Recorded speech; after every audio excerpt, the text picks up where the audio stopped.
तुला माहिती ना मला दमले का तो का मला मला माहितीये बाबा तुम्हाला दमच निघत नाही कोणत्या गोष्टीचा.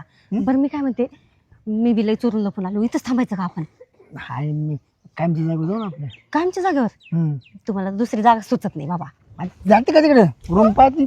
अहो माहिती, चला हो इथून, काय बिलई काहीतरी निघाला माहिती आता इथून, चला पटकन. हा काय निघाले तुला काय ना खाली चल काय म्हणताय तुम्ही? चल लोक चल. कसल्या घाण जागी थांबून राहता तुम्ही तर नुसतं. काय आहे तू चाल गड्या तू नको मा डोकी माहिती होती इथं? तुला काय करायचं इकडे? हा, तुमचं तर नेहमीच राहते बाबा हेच.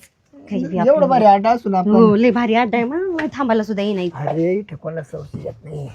काय करताय आता? थांब ना येड्याने काय करते कोणाला सवशी इकडे सांग बरं आता. कोण बघणार नाही, पडदा काढून कोणी बघितलं तर काय करता मग? कसं काय डोकं आपलं डोकं कसं काय? राहू दे, राहू दे, सारखं. अगं चंपा चंपा हा बाहेर आहे का? काय झालं ओरडायला? काय झालं ओरडायला? काय झालं? अगं सुनबाई कुठे?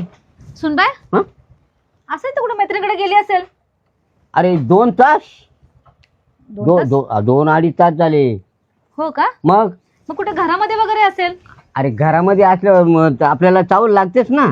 त्या काजलकडे गेली असेल मैत्रिणीकडे. अरे काय मैत्रिणी 2-3 तास काय महत्वाचं त्याला काय?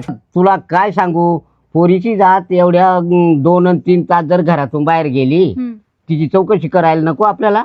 हा हे बरोबर आहे, आणि मग पण येईल ना. आता किती किती वाजले? आता 6 वाजलेत. अगं 6-6:30 वाजून गेले. हा 4:30 नाही, 4 वाजेपासून जायले. मग 4 आणि 2 6 अधिक अर्धा तास, 2.5 तास. पण आहे, मुलगा पण घरी नाहीये. मग चल ठीक आहे, चला आपण दार लावून घे हा. आणि आपण चौकशी करू. हो हो हो.